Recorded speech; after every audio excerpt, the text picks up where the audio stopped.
Olá pessoal, tudo bem? O canal Inteligente está no ar. O vídeo de hoje é um novo vídeo de 10 coisas que você não pode fazer, mas dessa vez eu estou levando em consideração a nova banca que vai corrigir as redações do Enem, a VUNESP, que está com essa fama aí de ser carrasca, e eu posso dizer para vocês que sim, na verdade por uma sequência de erros, né, nos últimos anos.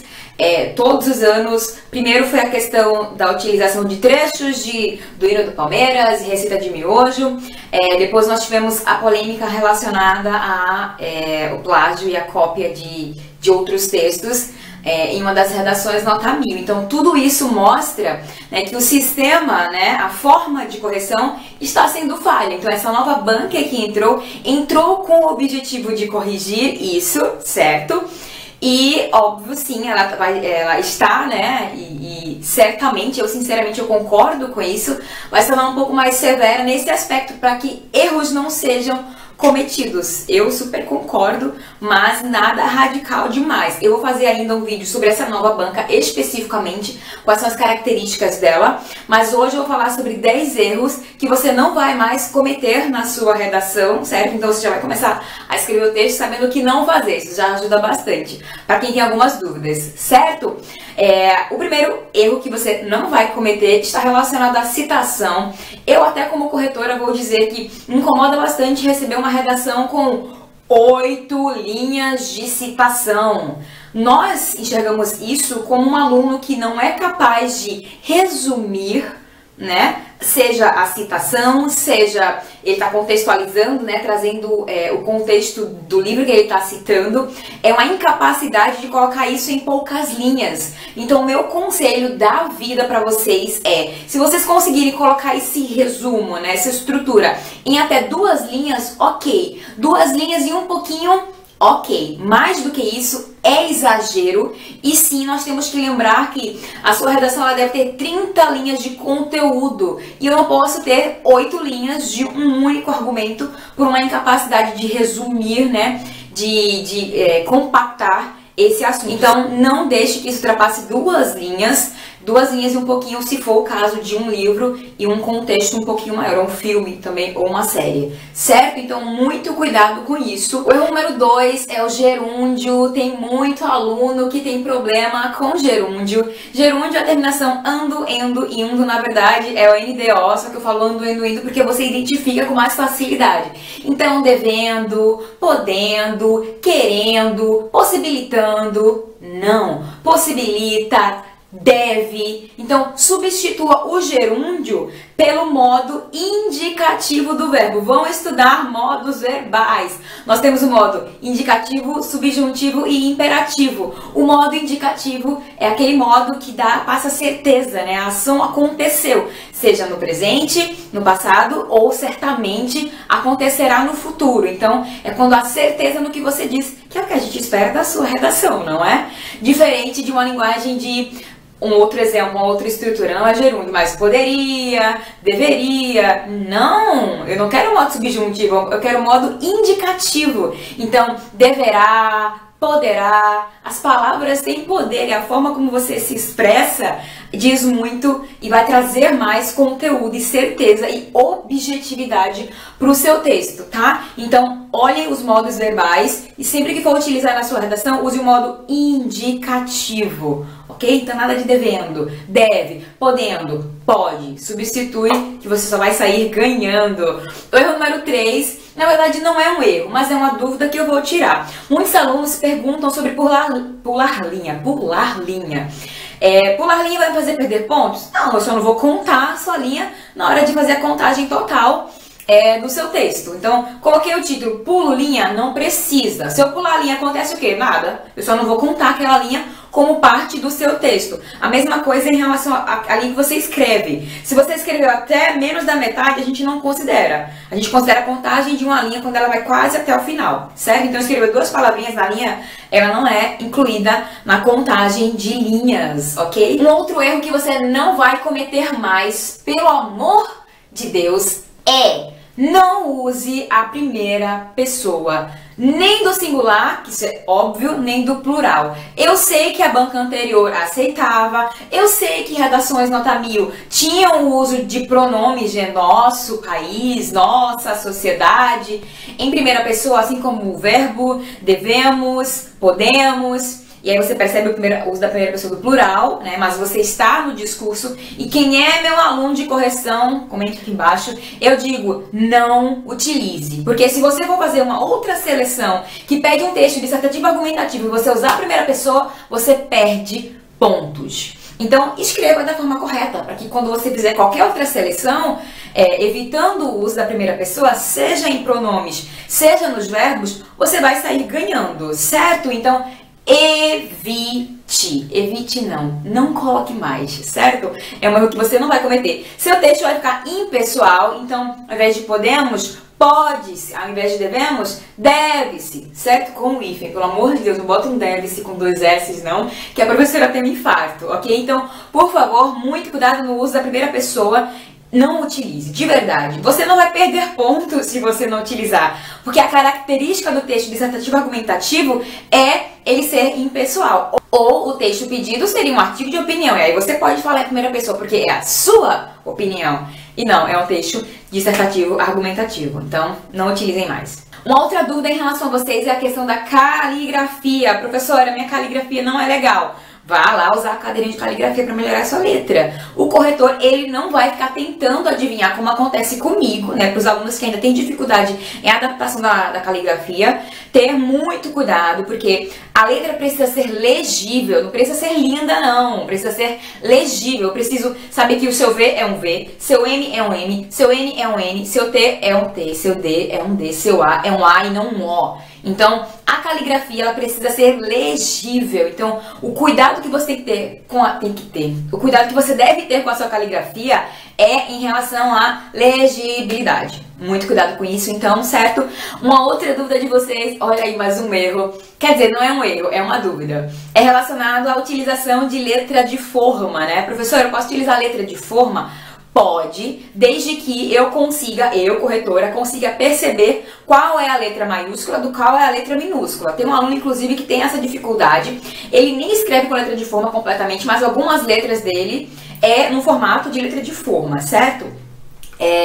E eu questionei, eu disse, olha, teu P parece um P maiúsculo. E na última redação que ele me mandou, eu vi o P maiúsculo dele, que é um P bem maior, e ali sim eu consegui perceber a diferença do P minúsculo e do P maiúsculo. Então isso precisa ficar muito claro pra mim, corretora, ou eu vou considerar aqui um erro de ortografia, de você não saber colocar a letra maiúscula da letra minúscula, ou você querer me confundir, e isso do mesmo jeito vai fazer você perder pontos, certo? Uma outra questão, outro erro que vocês não vão cometer é esquecer de colocar o espaço do parágrafo. Bota aí a imagem. Eu preciso desse espaço, certo? É uma questão estrutural. Eu preciso do espaço do parágrafo para indicar que um novo parágrafo está sendo iniciado. Ok? Então, terminei o parágrafo anterior, na linha seguinte, não precisa pular a linha, na linha seguinte, outro espacinho de parágrafo para começar um novo parágrafo. Eu preciso desse espaço claro, não deixa lá meio centímetro que eu não vou considerar não, certo? Uma outra coisa que eu quero que vocês parem de colocar nos textos é a expressão etc, muito mais e entre outros, e estruturas semelhantes. Por quê? É muito mais interessante, isso vem depois de uma sequência de exemplificação, certo? É muito mais interessante você colocar isso e isso, né? Exemplo 1, 2 e 3, 1, 2, 3 e 4, 1, 2, 3, 4 e 5, às vezes é uma sequência de exemplos muito curtinhas, então até 5, ok? Do que colocar isso, etc. Isso e muitos outros. Oh, meu Deus, coloque isso e isso.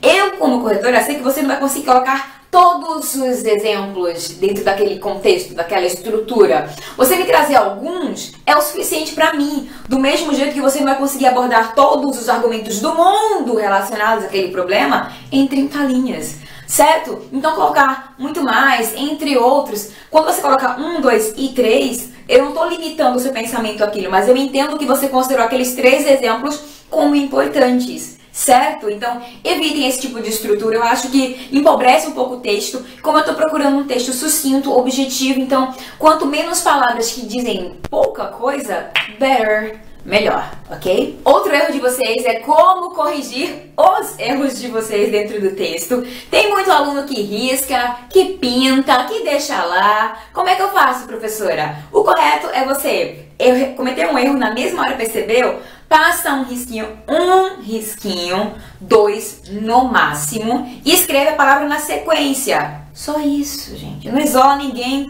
com parêntese, não. Deixa a bichinha lá. Só risca. Eu, corretor, quando ver aquilo ali, eu vou entender que você errou e você consertou. Olha que legal, você consertou. Então eu não enxergo aquele teu erro. Diferente de você pintar, que quando eu pegar a sua redação vai berrar nisso, eu vou enxergar muito mais o pintado do erro do que qualquer outra coisa. Certo? Então, quando você errar, faça isso. Professor, eu percebi o meu erro apenas depois que eu escrevi todo o texto e passei ele todo para a folha oficial de redação. O que é que eu faço? Então, se a folha não for muito gigantona, né, não pegar ela inteira, então você corta a palavra, de novo, passe um tracinho, de forma que eu perceba que você cortou, e escreva ela de forma legível em cima da palavra que estava errada. É melhor do que deixar errado, certo? Então, se eu fosse tirar um ponto, eu tiraria só meio, ok? Então, só o fato de você corrigir já vai fazer eu considerar a palavra certa e não a palavra que estava errada, tá bom? Então, corrija um erro do jeito certo, passa só o tracinho, 2 no máximo, e tá tudo certo, ok? Um outro erro é a questão da utilização de informação de textos de apoio. Calma lá! A cópia de informações do texto de apoio. Quando eu falo cópia, significa idêntico. Idêntico. Você pegou o texto de apoio e copiou igual na sua redação, certo? Isso sim vai fazer você perder todo aquele conteúdo que você colocou no texto. E isso interfere, é lógico, na sua contextualização, na emissão do seu ponto de vista. Então, e eu vou fazer um vídeo sobre isso, muito em breve eu solto, prometo. Vai vir uma sequência bem grande aí de vídeos pra vocês. E eu vou mostrar a melhor forma de você utilizar as informações do texto de apoio. É claro que conta muito mais pontos quando você consegue pegar informações que não estão ali naqueles textos na verdade, eles têm função de te ajudar a direcionar melhor o seu texto, a você perceber melhor os problemas e não se perder na hora da abordagem. Mas, se você está com dificuldade, não lembra de verdade ou foi utilizado o que você tinha em mente, pegue aquela informação e faça uma paráfrase, certo? Muitos professores, com toda aquela polêmica das cópias do texto de apoio, das cópias de estruturas prontas, emitir opinião também nesse aspecto. E a gente sabe que, mostrei em vários vídeos meus aqui, redações nota 1000 com informações do texto de apoio, não são cópias. Tinha um percentual lá que ela achou interessante colocar no texto dela. Pegou o percentual e disse qual era a fonte daquela informação. Não, a fonte não eram os textos motivadores. A fonte era o Instituto de Pesquisa, o IBGE, enfim, a empresa que fez aquela coleta de dados, certo? Utilizou só o percentual, não a cópia da estrutura lá do texto motivador. Então, só muita atenção com isso. Muito em breve, nos próximos vídeos, vai ser como a gente fazer um bom uso dos textos de apoio e eu mostrando como redações nota 1000 utilizaram de forma benéfica, né, para trazer conteúdo para o texto, sem que isso fosse considerado um erro. Então, a cópia é um erro, certo? Parafrasear e trazer com as suas palavras, parafrasear isso, não tem problema nenhum. Só não copia tudo, pelo amor de Deus, né? 4 textos motivador, a informação do 4 textos tá na sua redação. Mas que falta de criatividade, meu filho. Uma outra dúvida que vocês têm em relação ao título, certo? Eu acho que o único erro que você pode cometer é colocar um título muito bobo. Por exemplo, título, a maioridade penal. Título, a mobilidade urbana. Título, a violência contra a mulher. Pelo amor de Deus, não faça isso não. Aí você perde pontos, porque a gente precisa de um título que chame a atenção, que represente o seu texto. E não o assunto, porque o que está em cima é o assunto. A maioridade penal é o assunto. A violência contra a mulher é o assunto. A mobilidade urbana é o assunto. Eu quero um título.